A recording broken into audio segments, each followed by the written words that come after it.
Hey, Tony Nitz here. Hey, just wanted to give you a quick recap on today's meetup that we had for Orange County Real Estate Internet Marketers Group, and just kind of give you an update of what happened. Before we do that, I want to real quickly say that there were 3 RSVPs for today's meeting, which not bad for a very first meeting. We had 14 members. But we ended up with 5 people showing up. So it's kind of nice to have 5 people showing up when only 3 RSVP. That's a good thing. And I have to apologize. Our gardeners are out here right now, so I might have that noise in the background, but I'll try and be brief. I do want to say 2 things. That this event is sponsored generously by American Liberty Escrow. They're providing us with the space and the equipment to use to do this. And they do smooth, simple escrow transactions every single time. If you have an escrow that you need to have done, or maybe your escrow company is just a little bit tired, not getting done what needs to get done in the right amount of time or whatever, give them a try. Chris does an excellent job, and he gets all of our escrows. He just does a good job. Tell him Tony from Progressive sent you. His number is 714-862-2500. You can also get that at the Meetup starting page or homepage. Also, it's sponsored by Progressive Loan Funding. I work for Progressive Loan Funding, and we do 2 things, or I do 2 things for you. Obviously, if you have clients who are in need of getting their loans approved, then that's what we do. And there's a lot of people out there who do that, we know, so we appreciate any business you send our way. But also, we help you to build and understand a team-building concept where we give you the power to manage and control your own loan processes, so you're not having to rely on somebody all the time, and you profit from it as well, with or without your broker's approval. So if you have questions about that, I'd love to chat with you about that more and see how that could fit into your current marketing strategy. Anyways, let's move on to the recap and give you an idea of what we talked about. First of all, we have a meeting coming up next Wednesday. I'm sorry, Thursday. I keep saying Wednesday. Next Thursday, again, for our next meeting, and hopefully you'll be able to attend, put it in your planner, and schedule it so you can be there. If you're not, then that's okay too. We can. You'll get the updates. It's not the full package, but you'll see it. Like what I'm going to do right now is just kind of give you a little snapshot of what we talked about, so you can see that there's value there. There's value in being there. Anyways, what we talked about today was we talked about the wonderful world of Twitter. Twitter is an interesting and unique tool that we can use, and a lot of people really kind of have a misunderstanding of what and how Twitter works and how they can benefit from it. And the initial concept most people have is that you are just going to be putting in little messages and blurbs and telling people about, the joke is you're telling people, oh, I'm going to the bathroom, or I'm going to bed, and it's like, well, who really cares?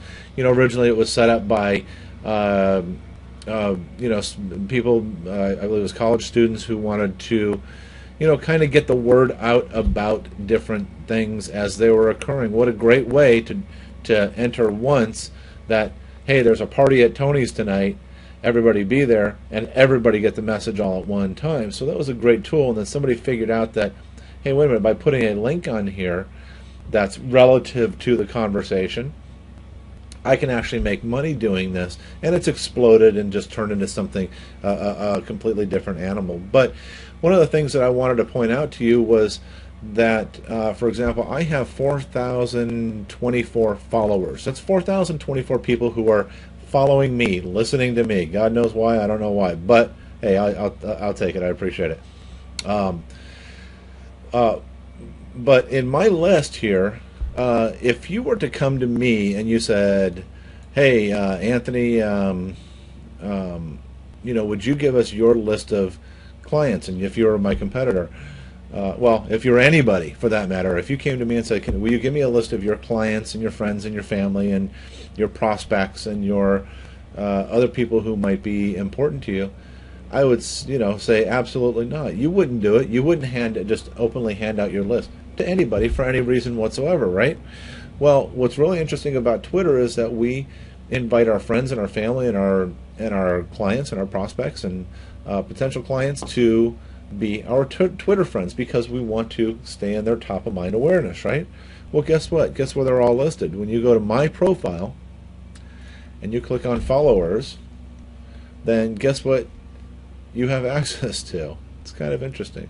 And this applies to everybody else. Don't just pick on my clients, but you go here and you start seeing, okay, well look, hey, Rob McNeely is there, Jesse Maynard is there, Billy Donovan's there, Marusha is there.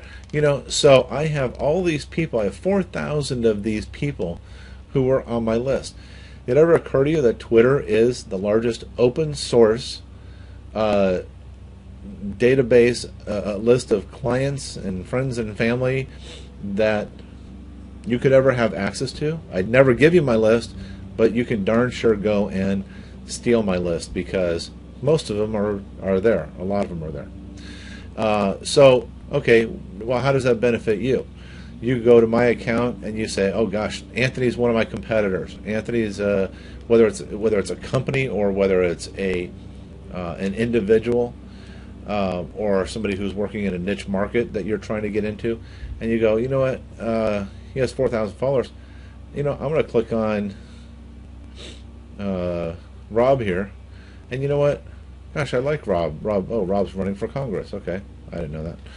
Anyways, he's got 150,000 or 160 people who are following him. So, anyways, what you can do is once you are following somebody, you have the ability to connect with them. So let's say in this particular case, your special niche is that you like working with politicians. Could you go and find every politician who's on Twitter in the local area and connect with them? Absolutely, yes. Now, if you had a list of all the politicians who worked in the local area and you started calling around and saying, hey, I want to set up an appointment to come talk to you about real estate, what do you think their secretary, the guard dog, would say? They would probably say, I'll see when he's available. We'll get back to you. Have a nice day. Good luck. Walk into their office. Well, he's not available. You have to make an appointment. Gee, I've been trying to make an appointment. But this is Rob Neely's account. Now, I can pretty much assume this is being managed by somebody, obviously. But what if you had Rob Neely's personal account? We could just go over here to where it says Message Rob Neely. And you click on Message Rob Neely. Now you send a message to him directly. Hey Rob, I work specifically with politicians. I'd love to give you a list of my referrals and talk to you about your real estate needs when you end up moving to Washington, D.C. Right? I mean, do you think that Rob might read that? Do you think he might click on the link to your politician-specific website, politician-specific real estate website? And the answer is yeah, probably. He probably would. I mean, you can never guarantee, but you do this with enough people. Now, okay, so this is obviously Rob McNeely,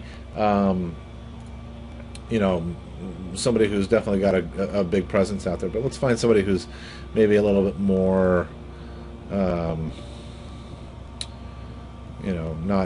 as Adriano. Let's see if how many followers Adriano has.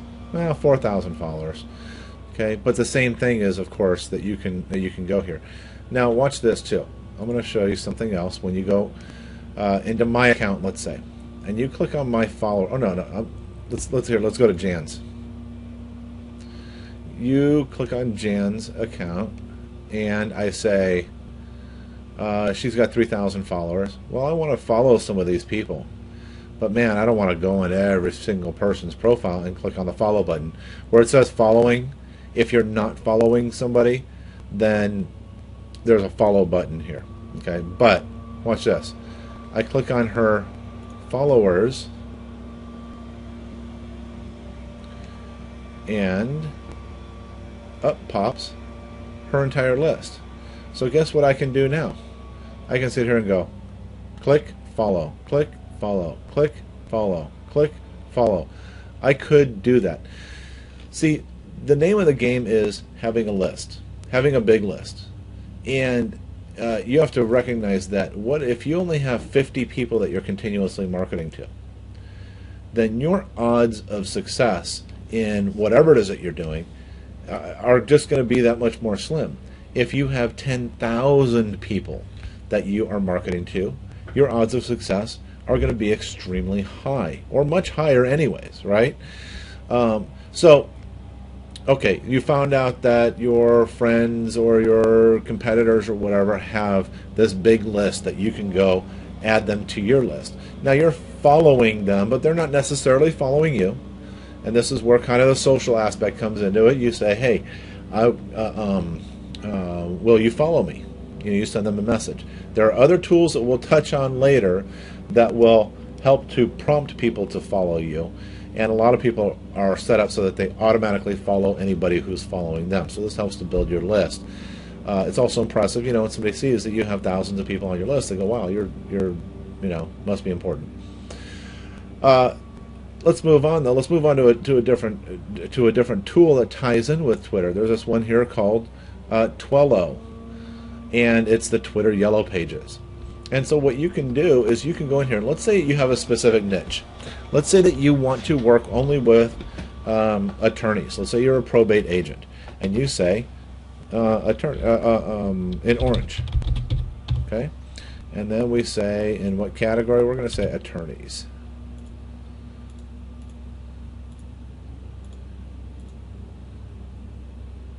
Oops, wait, where is it? ST. Attorneys, right there. Okay. Now we click search. And what comes up is for orange, that are attorneys, there's 51 matches. Now, is that every attorney in orange? No. But that's 51 attorneys that you probably would never have had an opportunity to connect with.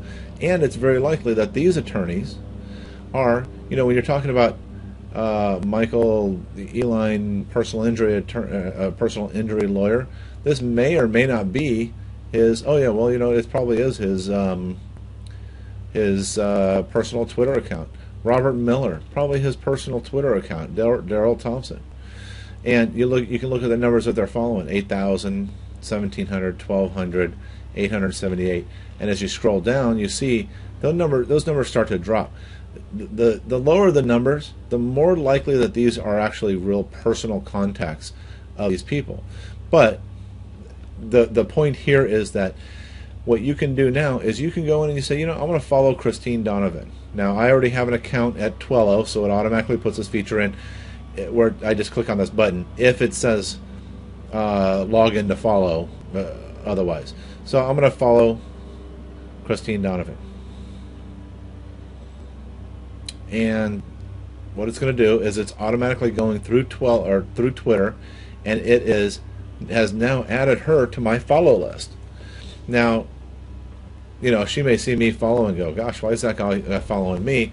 But you know what? It's almost a pride thing too, where they go, hey, somebody's following me. It's kind of neat when you first set up your Twitter account. It feels good when people start following you. And then in the Twello tool, it shows me green arrow means I'm following. Red arrow means she's not following me. But I'm going to imagine when I come back that she may just out of courtesy go, okay, I'm going to follow him too. And maybe not, but don't worry about it. Because later on I'll go in and I'll send a message directly to Christine saying, hey Christine, I work with attorneys. Would you be interested in working with me? So now you have access to a niche market that you wouldn't otherwise have. By following these people and then just go into their account and copy and paste the same message into each person's direct message tool. You know what? Would you get a few attorneys who first of all it shows up on their Twitter account or shows up on their phone that they got a direct message? Well, that's kind of odd. And then all of a sudden it's from you saying, I work with attorneys and I do probates. Do you know any other attorneys who are looking for a good agent? Is it